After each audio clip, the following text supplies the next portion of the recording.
Alex Pereira knocks out Big Unk time at UFC 320 and becomes a three-time UFC world champion. Proves the doubters wrong. I had him winning. I had Magomed Ankalaev winning in the first 3 rounds. Proved me wrong. Absolutely shocked. Congratulations to Alex Pereira because it ain't Big Unk time. It is CHAMA time. Now, welcome back to Gibbo MMA. We're going to review the results that occurred at UFC 320. And we're doing another sunrise review edition. I've got the Gold Coast behind me. It's about 5:20 a.m. We're up nice and early and there's a lot to unravel.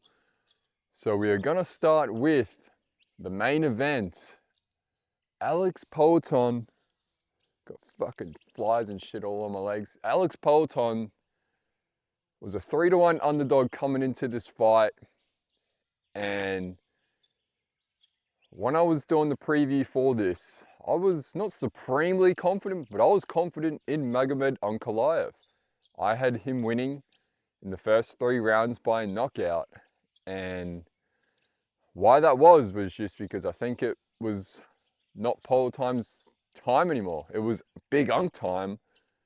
Polton's 38, Big Unk 33, and the result that happened, I was just like, wow.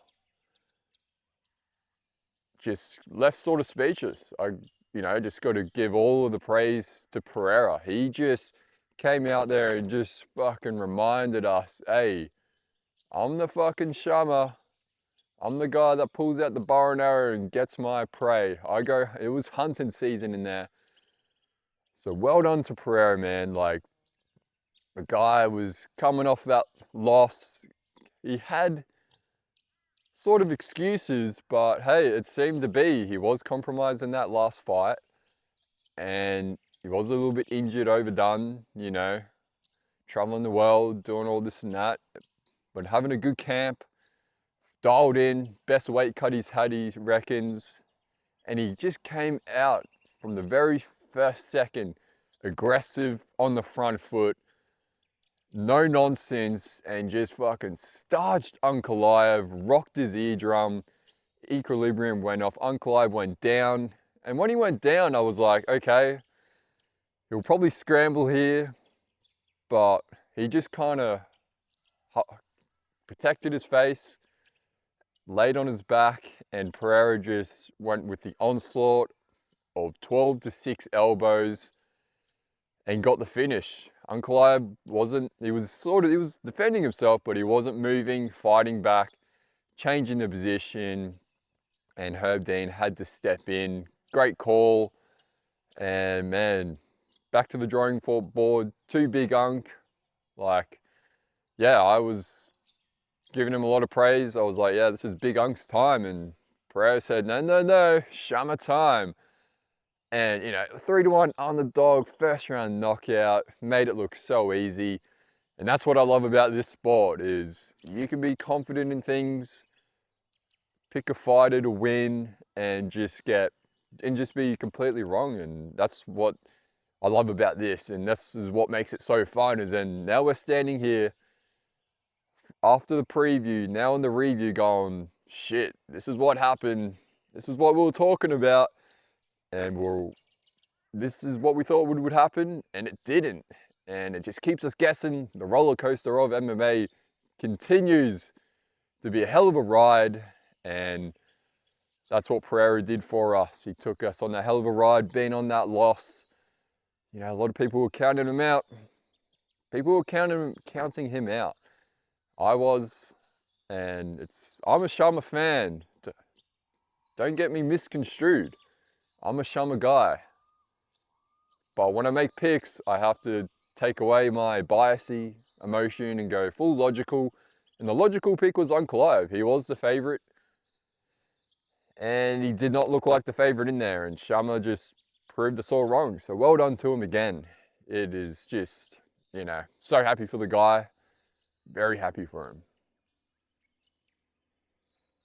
him. Yeah. Got up about 4:20 a.m. for another Ooh, beautiful sunrise. I mean, had a pretty good sleep, to be honest. We had the NRL Rugby League Grand Final on last night. Broncos win, Brisbane Broncos win, breaks the 19-year drought. 2006 was the last time they won it. So if you're not an Australian watching this, do a quick NRL Grand Final research and you'll see pretty much like, you know, the Dallas Cowboys, or, you know, like maybe a New York Knicks, or like, you know, they're a big club here and they finally break their premiership drought. Great game.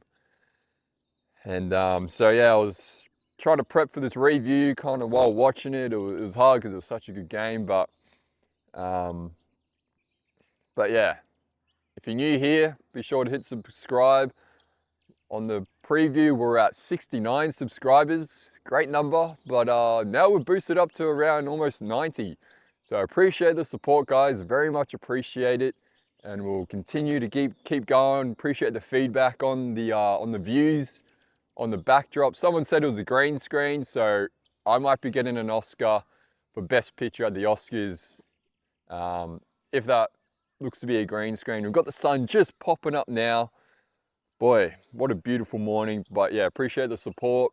Trying to do it different here at Gibbo MMA, talking fights, sport, and just giving an opinion. Doesn't have to be right, but just engaging. And yeah, appreciate the love, positivity.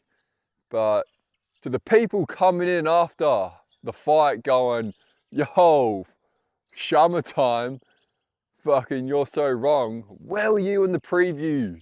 Where was all those comments in the previews going, CHAMA's gonna win? But you guys come after the fact, hindsight's 2020, and then you show up in the comments going, oh, you're fucking shit, you're so wrong.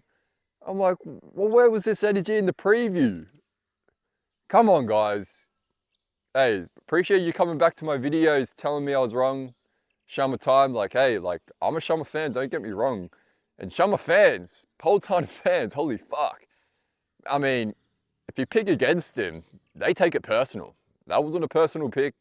I mean, I'm happy Pereira won, it's good for the promotion, but where is the energy when I post the previews and the picks? Where is all this discussion before the fights?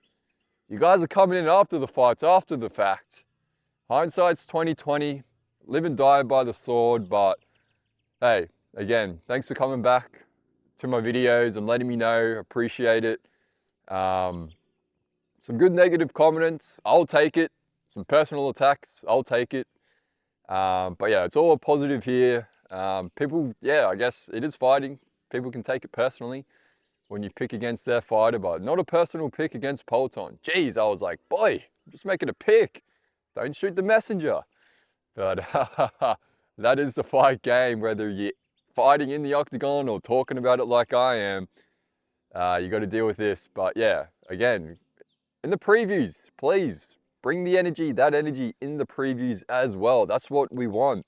Discussion around who's going to win and why. Not after the fact. That's too easy, guys. Come on. It's all about putting it on the line, dropping your Georgian balls on the line before the fights, making your predictions across the whole internet. That's what I'm doing. And then dealing with the humble pie or the glory of being right. But hey, I don't really care if I'm right or wrong. I just like to get up here and dribble about fights. And so yeah, let's keep diving into this main event. Like, CHAMA, Peloton, Alex Pereira, 3-time UFC champ. So he won the belt against Adesanya, and then he lost it and then moved up to light heavyweight and then won the belt there. Fucking hell. So I'm in the fucking bushes here. I got dealing with shit. Won the belt at light heavyweight and then lost it to Ankalaev and then regained it. So 2-time light heavyweight champ, 1-time middleweight, so 3-time UFC champ. Absolutely incredible. Like, just let that sink in. 3-time UFC champ for Peloton Pereira. Now this guy wants to move up to heavyweight. And in the post-fight fight speech, he was going to do a big call out, but out of respect, what a nice guy, out of respect to Jon Jones, who unfortunately his brother passed away. Unfortunately, the other day, we got to have a little moment of silence, but between the lines, seemed like he wanted to move up to heavyweight and face Jon Jones at the White House. Great move that was. And he went about it in the best possible manner, because yeah, you're not gonna, the guy's grieving his brother, you're not gonna start calling out, yeah, let's fight. So, but just let him know, like, hey, like, you know, when things are good, you know, here's an option. But yeah, just with the fight, like, big Unk, man, like, he just was not expecting Pereira to come out that aggressive. He was flustered in there. He was like, holy shit, it's 5 rounds and we're fucking fighting like we've only got 1 round. It's a 1-round fight, and you got clobbered by like a right hook, right hand on the eardrum, shot his equilibrium. Because yeah, I had Big Unk, and I really thought he was going to really take control of this fight, put Pereira on the back foot himself. But man, Pereira just, you know, polar opposite to the first fight, and that's where I'm here to give his flowers. But yeah, let me know your thoughts on this main event. Let me know your thoughts. And what's next for Pereira? Who's next? We've got Carlos Ulberg calling for it. Yuri Prohaska was octagon side after his win. We'll get into that fight. Holy shit. Prohaska was tearing up. He was sort of crying out of joy and just happy for Polton when he won. Yeah, so should it be Yuri or Ulberg? Let me know who I think it should be next. We've seen the Yuri fight twice already, and he's been knocked out twice. Yeah, and then we got Ulberg, sort of fresh meat. I think, like, I love Yuri. I want to see him fight Pereira, but we've just seen it twice, and I kind of see it going sort of the same way. Chaotic, and then leads to a knockout. So give me Ulberg next. Even though it's like, oh, it's not the, you know, not the most crazy, chaotic of fights that you would get with the Yuri, but it's like, I think Yuri, just get another win in there, keep developing that defense, and get some fresh meat in there. Because yeah, I do want to see him fight for the title, Yuri, against Polton, but I think I think Ulberg probably is next. But UFC, fight game, money talks, so possibly might, and most likely will be Yuri. But let me know who you think should be next. Woo, sun's coming up.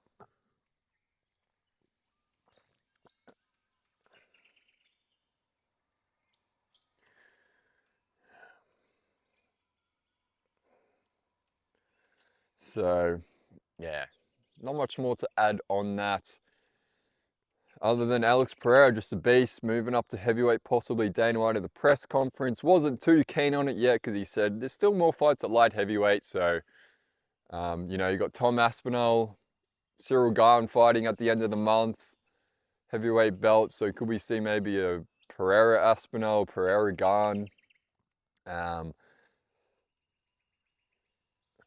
Co-main event time. Let's move on to the co-main event.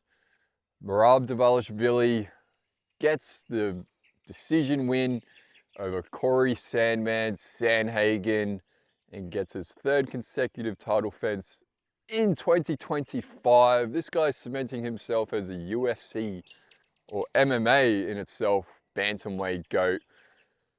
Not a barn burner, but I very much appreciate and love when a guy just sticks to his strength and wins using what he's really good at. And Merab, the cardio, the wrestling, the technique, just so technical.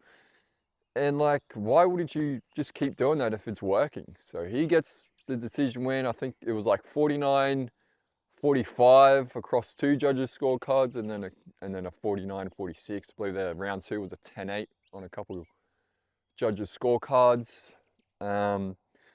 So coming into this fight, we had the saying, Machines tend to break down when sand gets in them. And my pick was Merab for this fight, but there's always that slight hope of, the underdog coming in and winning. But yeah, it wasn't that case. Sandhagen, he looked good in there, but he just couldn't combat the wrestling. He was really good at getting back up to his feet, but he just couldn't stop the shots. And, he couldn't get his striking going, couldn't get it going. And the Sandman couldn't break down the machine. But again, looked competitive in there, but he just spent a lot of time defending takedowns, clinch against the cage. I would have liked to see him just far away a bit more because Merab, he didn't do any control time really on the ground. He didn't get his hooks in. I would have liked to have seen Merab be more aggressive to get the finish with the submission like he did to O'Malley, but Sandman, dangerous guy on the ground himself, but Merab is like, I'm just going to keep doing this, get the decision win. Who cares about the crowd boos or whatever, but I really appreciate when a guy's just so dominant in a skill set and just implements it and gets to win, easy money. But yeah, let me know your thoughts on that fight. Not like a real memorable one. It is as far as legacy, 3 title defenses so far this year. Just insane by Merab. He now wants to fight in December against Piotr Jan to be, I believe, the first ever to defend their title 4 times in a year, in a calendar year. So, man, this guy really is a machine. But yeah, the fight was really just Merab shoot in on a double or a single leg, press up against the cage, get him to the mat, and then he just lets them work their way back up to the cage and then puts them back down. It's just up and down, wear and tear, gas him out, give him that 1,000-yard stare. Sandhagen looked really positive between rounds with the coaches, being responsive, talking, but Merab's just that unstoppable force at the moment. And yeah, it's just, I don't really see many people beating him unless they chin him. So that's where I was like, I would like to see Sandhagen really throw it more, but it's harder when a guy's constantly shooting takedowns on you, pressing you against the cage.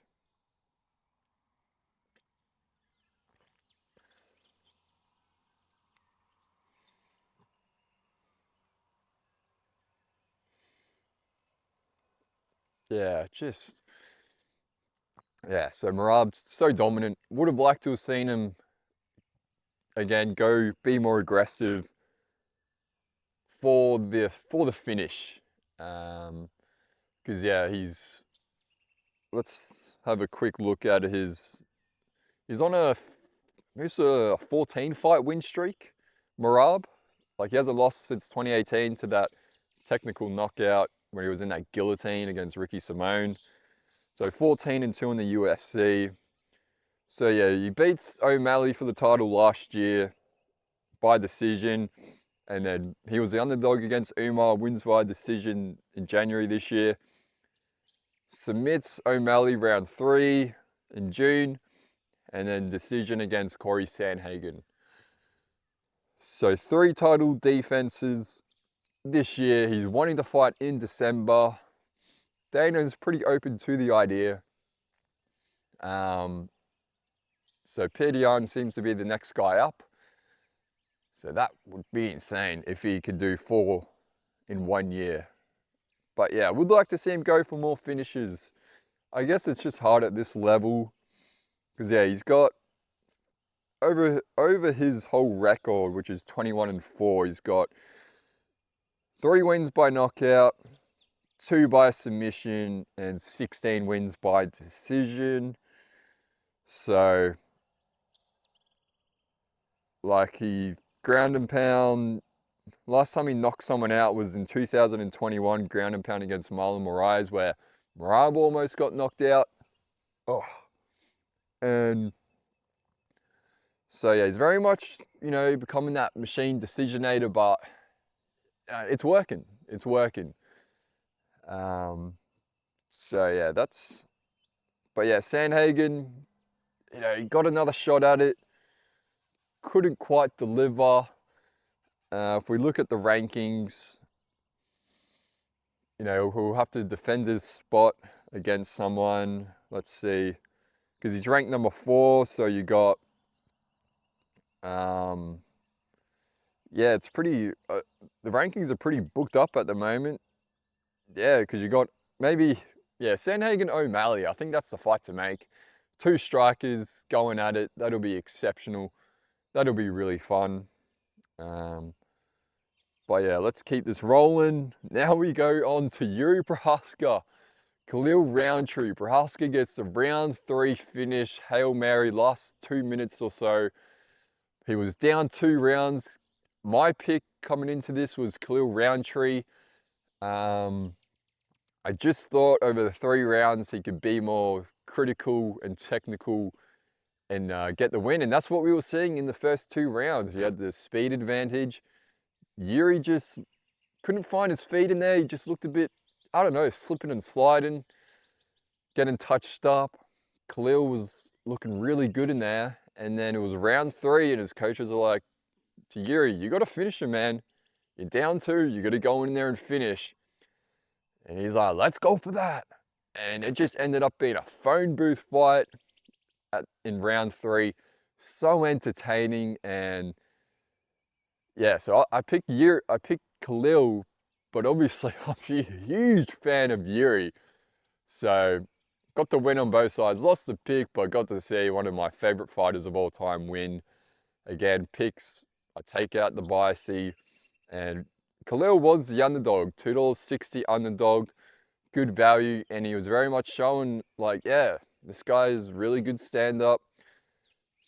But he didn't do enough kicks. I thought he would have done way more leg kicks. He did like 1 calf kick that landed really well and then just went away from it. But it looked like, because he was so quick in there, I felt like he might have just gassed a bit, throwing really quick using that hand speed. And he did kicks to the head and body, which were good. But I felt like he looked to have gas, and Yuri just maybe saved it a bit, and just the onslaught was insane. Got Khalil backed up against the cage and then flatlined him. Khalil, you know, goes down face first. And Yuri, man, this guy, every time he fights, he gets you going, man. I got the live reaction up already of this finishing sequence, so go check out that. I was watching it down at the local tavern. I do that for the pay-per-views, and man, everyone was going nuts in there. Absolutely entertaining, and that's what Yuri brings. So really happy for him that he won. Obviously, didn't get the pick. It was looking great. Yeah, Khalil just, yeah, really just the gas. Believe it, it must have been the gas. I can't really think what else. And he just kept taking unanswered shots. Yuri's head movement, just insane. And like, he keeps defending with his head, coming forward. And he was frustrated there in the first round. And Khalil looked like he was just going to go on to win it. And just, you know, do another round 3 of just stand up outpointing. And yeah, Yuri just went, nope, I got to win this. Let's go for that. And got the win.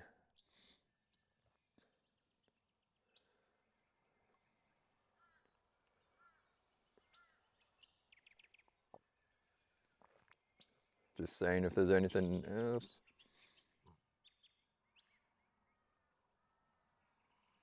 Yeah, so Yuri Prohaska, man. Oh, shit. Ooh. Over the past 10 years, over the past 10 years, he's had 18 fights, and he's won 16 of those 18 fights over the past 10 years. So the 2 losses he's had over the last 10 years has come to one person, CHAMA. The 2 losses he's had over those 18 fights, past 10 years, has only come by Alex Pereira. So if he doesn't fight Pereira, or this seems to be his kryptonite, Alex Pereira, you know, this guy's been on an absolute insane run this past decade. So that's why him fighting Pereira next, I feel like that's just his kryptonite.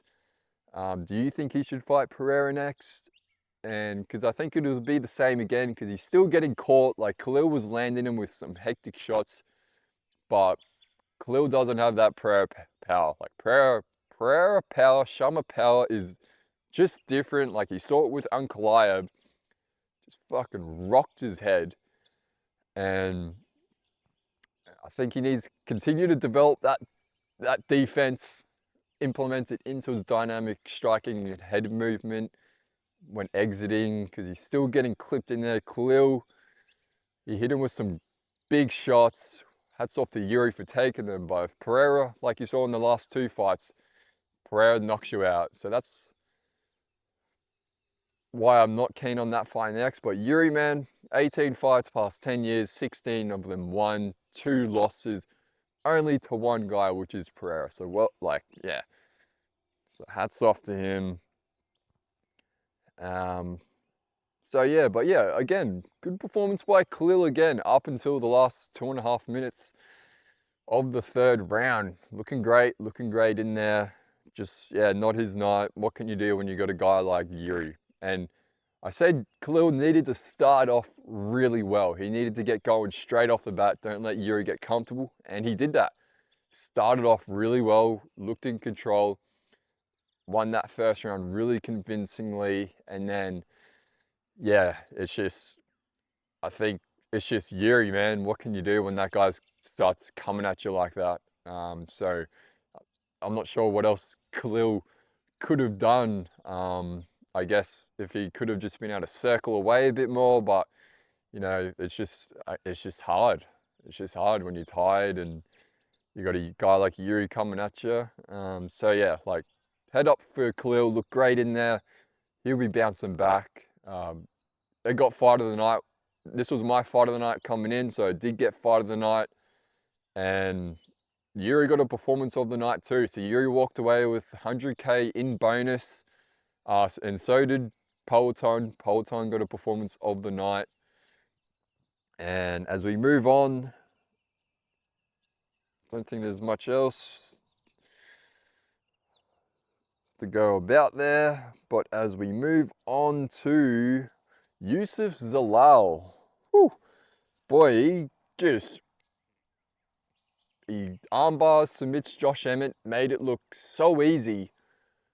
So easy. I couldn't believe, like, the takedown he got on Josh Emmett, perfect timing. Hips were open, level change, Josh Emmett coming in, level change, bang, takedown.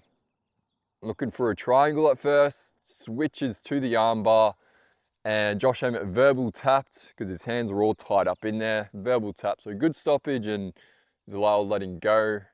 Man, it just like, unfortunately, it just sucked because that's an insane performance what he did, and the crowd was just like, oh, like not much cheer or congratulations to Zalal for doing that. I think they were like, what's going on? Because they didn't see the tap. They just saw him step in. But Zalal, man, he's calling for the title. He's for the title, but he's smart. He called for Lorraine Murphy next because it's still up in the air who's fighting Volk next. We thought Murphy, and then you got Movzar there.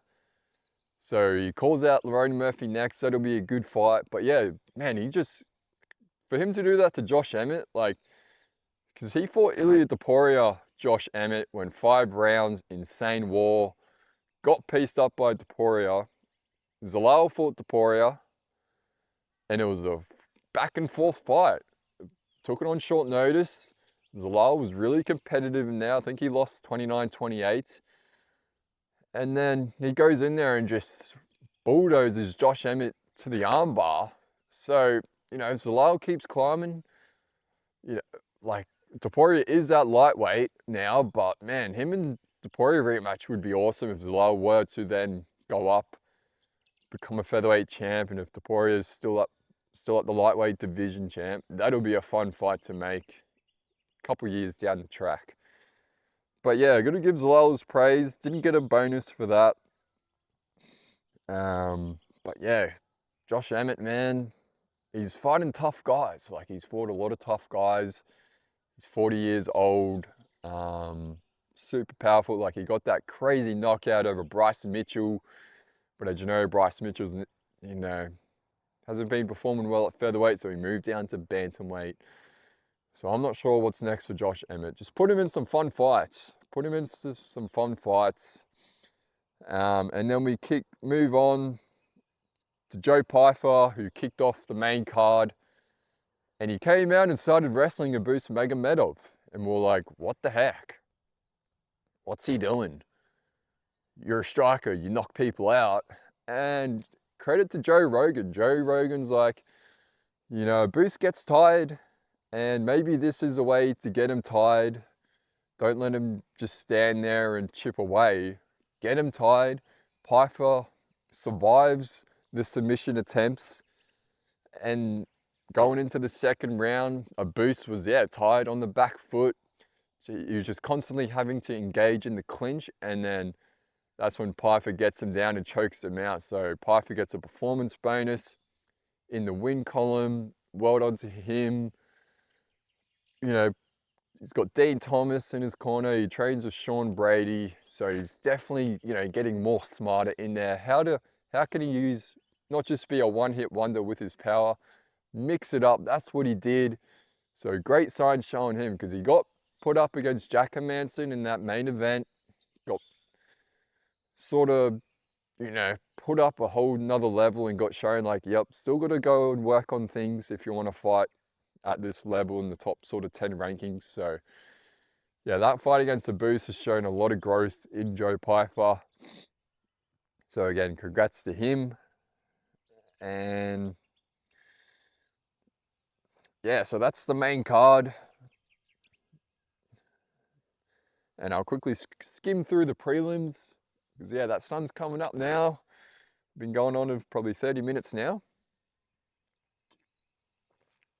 Atiba Gaudier, feature prelim bout, knocks out Tristan Vines, who stepped in on short notice for Aussie Diaz. It was a bit of a weird knockout. It looked like he was getting some knees up in there before the knockout, rocking Vines a little bit. And then they were up against the cage. Vines was going for the takedown. It just looked to be those elbows into the ear. Looked to have rocked Vines, and he just kind of came off, rocked, and then got finished. So yeah, I got big hopes for Atiba Gaudier. I keep saying it. I believe this guy can be a future middleweight champ. He got a lot of embedded time this time around. So UFC are like, we're going to keep pushing this guy. He's from Cameroon, absolute stud. Got to see a bit of personality. He loves his cats. He's a big cat guy. He was in the cat cafe. So yeah, can't wait to see Atiba fight next. And he's got that, challenger mindset. He knows he's got to stay active, because they were asking him in the embedded, like, oh, what are you keen to eat next? But he's like, as soon as my hand gets raised, I'm just thinking about the next fight. Like, I'm keen about, oh, who's next? Who am I fighting next? Get back to training. Who cares about fucking what meal I'm gonna eat? I'm grinding here. I want to get the fucking title. So those are great signs to see. Daniel Santos knocks out Ju Sang Yo. Entertaining showman Zombie Junior is. I had him winning. I kind of had high hopes for this guy. I mean, Santos did miss weight. I believe this was supposed to be a featherweight bout, but he misses weight. It was a catchweight 153. Yeah, you could definitely tell he missed weight. So, although I didn't pick Santos to win, he missed weight considerably.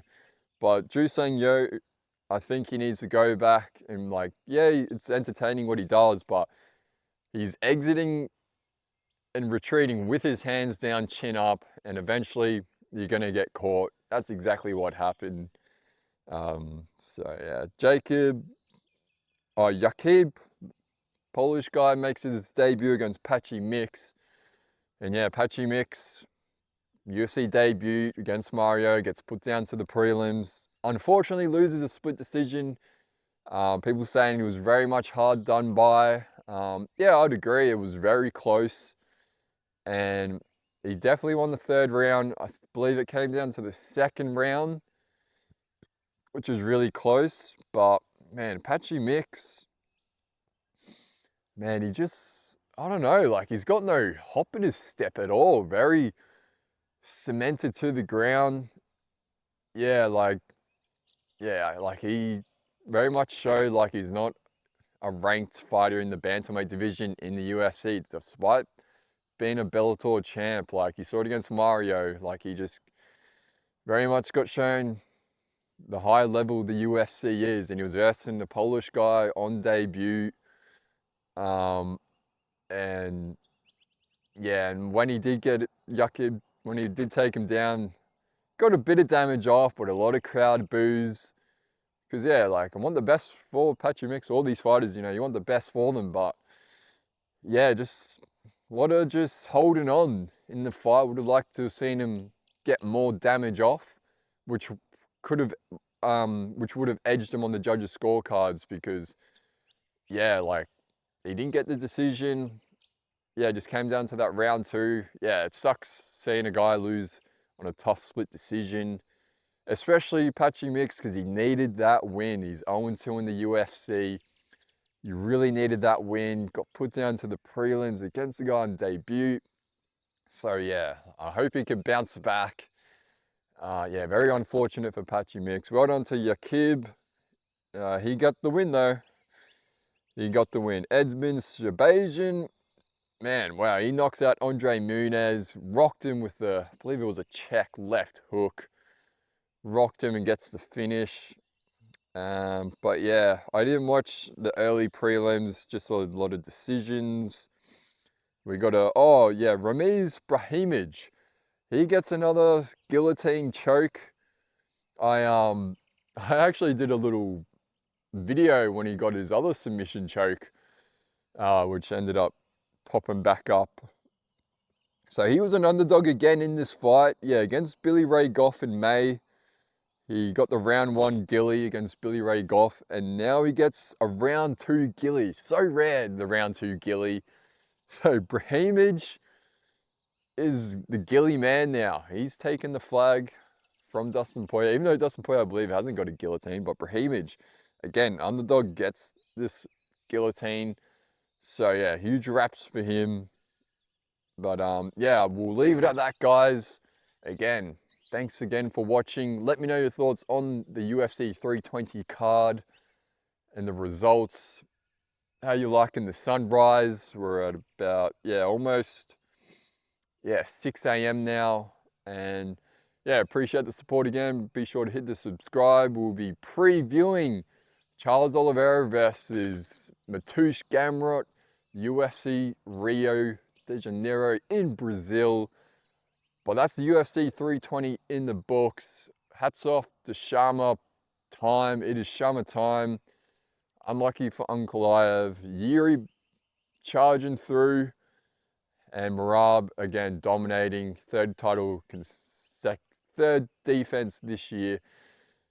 So yeah, again, whether it be one or a million, love doing this, guys. And yeah, again, keep it positive. Keep the support rolling through. Let me know what else you want to see. Give me some feedback. What else you want to see, or what you want me to talk about more. But again, be sure to follow on the Instagram, TikTok, Facebook, Gibbo MMA. All right, guys, I'm out. See you in the preview. Catch you later.